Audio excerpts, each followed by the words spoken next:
हाँ, तो आज हम लोग इस लेक्चर में पढ़ने जा रहे हैं Planck's quantum theory. Next topic यही था, प्लैंक्स का क्वांटम थ्योरी। तो प्लैंक्स क्वांटम थ्योरी क्या था? सबसे पहले क्वांटम थ्योरी क्या होता है? क्वांटम थ्योरी उस सेक्शन ऑफ फिजिक्स को कहते हैं जिसमें किसी भी रेडिएशन को डिस्क्रीट पार्टिकल्स की तरह ट्रीट किया जाता है। अभी तक हम लोग क्या पढ़ रहे थे कि ये एक ऐसे वेव रहता है, लाइट या फिर कोई भी इलेक्ट्रोमैग्नेटिक रेडिएशन ऐसा एक वेव जैसा होता है।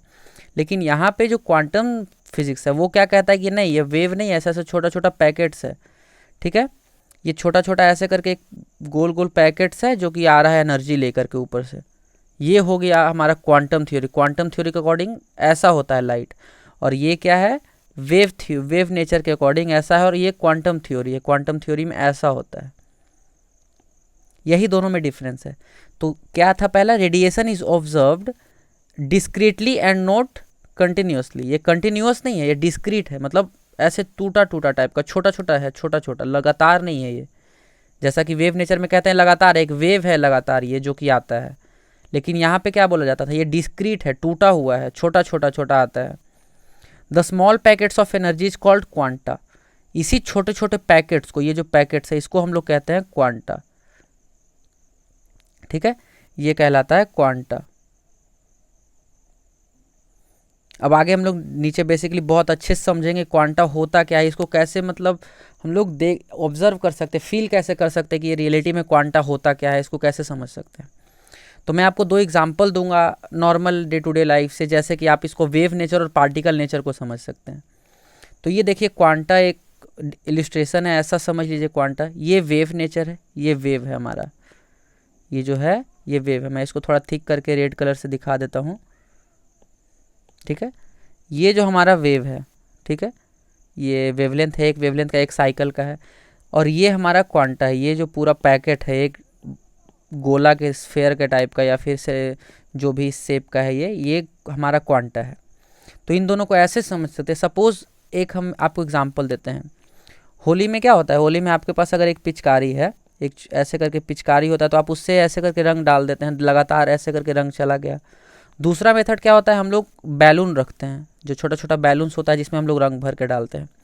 दोनों मेथड में क्या होता है? जिस पे आप फेंक रहे हैं उस पर सपोज आप इसमें भी 100 ml पानी डालें हैं और इसमें भी 100 ml पानी डाले हैं।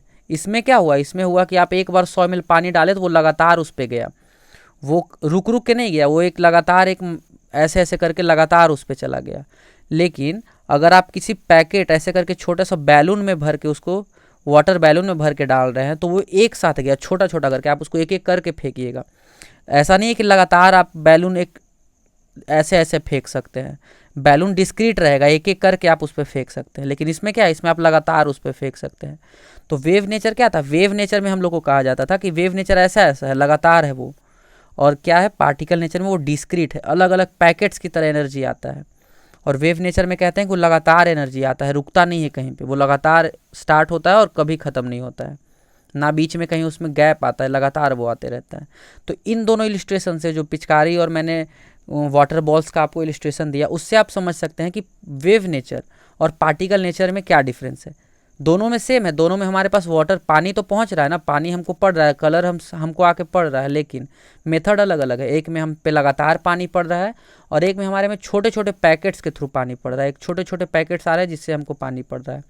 तो उसी तरह इलेक्ट्रोमैग्नेटिक रेडिएशन को अगर हम एनर्जी की तरह देखें, तो या तो एनर्जी हम तो लगातार आ सकता है, या तो वो छोटे छोटे पैकेट्स में आ सकता है। दो ही तरीका है एनर्जी आने का। तो एक वेव नेचर कहता है कि वो ऐसे लगातार आ रहा है, और पार्टिकल नेचर जो क्वांटम थ्योरी है वो कहता है नहीं, वो टुकड़े में आ रहा है, छोटा छोटा टुकड़ा उसका आ रहा है, पैकेट्स ऑफ एनर्जी आ रहा है। पैकेट्स ऑफ मतलब एक छोटा छोटा डब्बा है, उसमें एनर्जी पैक है और उस तरह से हमारे पास आ रहा है वो। तो यही बेसिकली क्वांटम थ्योरी फिजिक्स का क्वांटम फिजिक्स है, जिसको कि हम लोग इस बेसिस पे समझते हैं कि वो एक लाइट या कोई भी इलेक्ट्रोमैग्नेटिक रेडिएशन जो है वो क्वांटम की तरह एक छोटा छोटा पैकेट्स है। अब आगे देखते हैं कि एनर्जी कैसे पता करते हैं। तो एनर्जी ऑफ जो क्वांटा होता है उसको हम लोग E is equal to H C by lambda से डिनोट करते हैं। E equal to H C by lambda, यहाँ पे H क्या है? H है प्लैंक्स कांस्टेंट, प्लैंक्स कांस्टेंट कहते हैं इसको। ठीक है, और H C by lambda, C क्या है? Velocity of light.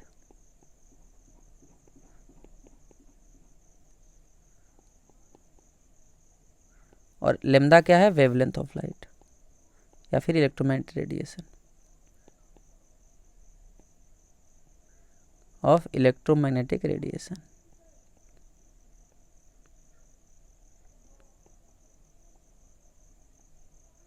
ठीक है, बस यही है, यहाँ पे यही एनर्जी इसका है।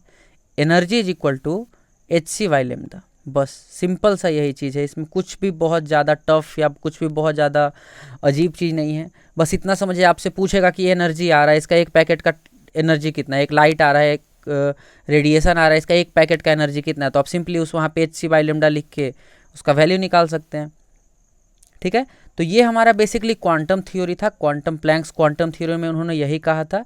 ये बहुत लोगों ने इसको अपोज किया था कि ये सही नहीं है, बहुत गलत है, ऐसा हो ही नहीं सकता है। वेव क्योंकि बहुत पहले प्रूफ हो चुका था कि लाइट वेव है, तो इसको कोई मानना ही नहीं चाहता था कि ये पार्टिकल नेचर हो सकता है, ये पार्टिकल भी हो सकता है। पार्टिकल आप ऐसा समझिए ना, आपको कोई बोले कि लाइट आपके पास छोटा छोटा धूल जैसा आ रहा है, तो आप मानिएगा उस बात को? नहीं मान सकते हैं, क्योंकि हम लोग डेली देखते हैं कि वो धूल कुछ होता ही नहीं है वहाँ पे। लेकिन जब ये प्लैंक्स ने क्वांटम थ्योरी दिया तो बहुत लोगों ने इसका अपोज किया। बहुत कम लोग थे जो इसके सपोर्ट में भी थे। उनमें से एक एल्बर्ट आइंस्टीन, जिन्होंने एक आगे चल के मैं पढ़ाऊंगा फोटो इलेक्ट्रिक इफेक्ट है, उसको प्रूव किया था कि फोटो इलेक्ट्रिक इफेक्ट अगर हम लोग वेव नेचर को कंसिडर करें तो प्रूफ ही नहीं हो सकता है। अगर वेव नेचर हो लाइट का, अगर चलिए हम मान लेते हैं कि लाइट में सिर्फ वेव नेचर होता है, तो प्रूफ नहीं हो सकता है। वो कभी आप कोई प्रूफ नहीं कर सकता है कि फोटो इलेक्ट्रिक इफेक्ट क्यों होता है। फिर तो वहाँ पे सबको मानना पड़ा कि नहीं, इसका पार्टिकल नेचर भी होता है। आगे चल के आप पढ़िएगा कि हर ऑब्जेक्ट का वेव नेचर भी होता है। आप क्रिकेट बॉल जो खेलते हैं, तो जब क्रिकेट बॉल का हम बॉल फेंकते हैं तो उसमें भी एक वेव कैरेक्टर आता है। नॉर्मल क्या है, उसको हम पार्टिकल की तरह ट्रीट कर रहे हैं, लेकिन उसमें भी वेव है, और जो वेव है उसमें भी पार्टिकल नेचर है। तो इसीलिए ड्यूअल नेचर कहा जाता है। हर चीज़ का ड्यूअल नेचर होता है, दो तरह का नेचर होता है, एक पार्टिकल नेचर और एक वेव नेचर। तो अब आगे हम लोग क्या पढ़ने जा रहे थे, ब्लैक बॉडी रेडिएशन। आगे हम लोग को पढ़ना है black body radiation. Black body radiation कुछ भी नहीं, सिंपल सा है। ब्लैक बॉडी किसको कहते हैं? A body which observes and radiates energy of all wavelength is called black body. देखिए, अगर आपको कोई ऐसा बॉडी दे दिया जाए, जैसे कि हम लोग क्या है, कोई भी कलर का बॉडी देखते हैं, जैसे ग्रीन बॉडी है, ये सपोज ग्रीन बॉडी है, तो इसका क्या मतलब, ये सिर्फ ग्रीन लाइट इमिट कर रहा है, सारा लाइट इमिट नहीं करता है। ये हमारे पास सिर्फ ग्रीन लाइट फेंक रहा है, तभी तो ये हमको ग्रीन दिख रहा है ना। और ब्लैक बॉडी किसको कहते हैं? जो कि हर तरह का एनर्जी इमिट करे, ऑब्जर्व करे, जो कि हर तरह का एनर्जी सोख ले और हर तरह का एनर्जी बाहर भी निकाले, उसको हम लोग ब्लैक बॉडी कहते हैं। तो ब्लैक बॉडी का ये देखिए, रेडिएशन इन हर तरह का रेडिएशन इन होगा, और रेडिएशन आउट में भी ऑल वेवलेंथ, सारा वेवलेंथ रहेगा। यहाँ पे कुछ भी ऐसा वेवलेंथ नहीं है जो कि नहीं रहेगा। हर तरह का वेवलेंथ अंदर आता है इसके, और हर तरह का वेवलेंथ बाहर भी जाता है। और ये पूरी तरह ब्लैक बॉडी इसको इसलिए कहते हैं, ब्लैक वही चीज़ है जो ज़्यादा से ज़्यादा एनर्जी ऑब्जर्व करे। और एक और सबसे बड़ा बात कि प्योर ब्लैक बॉडी एग्जिस्ट नहीं करता है।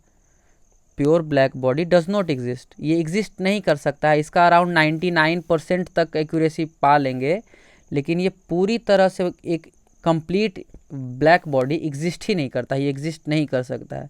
फिर भी एक अप्रोक्सीमेशन के लिए हम लोग 99.6% तक ब्लैक बॉडी क्रिएट कर चुके हैं, जो 99.6% ऑफ लाइट ऑब्जर्व करके इमिट कर देता है।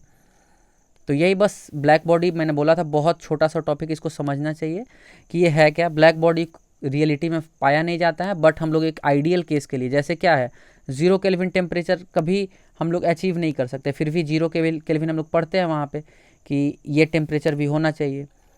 तो उसी तरह ब्लैक बॉडी भी, इसको हम लोग अचीव नहीं कर सकते, बट एक रेफरेंस के लिए, उसके रेफरेंस के लिए कि कितना तक ब्लैक बॉडी हम लोग बना सकते हैं, उसके लिए हम लोग को इसको समझना बहुत ज़रूरी हो जाता है।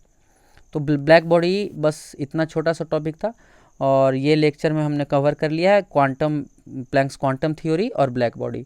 अब अगले लेक्चर में लास्ट टॉपिक जो है फोटो इलेक्ट्रिक इफेक्ट, वो मैं आपको अच्छे से समझाऊंगा। उसमें थोड़ा टाइम भी लग सकता है, क्योंकि बहुत ही इंपॉर्टेंट टॉपिक है और बहुत ही इंटरेस्टिंग टॉपिक है। आप इसको ऑब्जर्व नहीं कर सकते हैं, लेकिन जब मैं आपको इसके बारे में बताऊँगा तो काफ़ी इंटरेस्टिंग आपको फील होगा।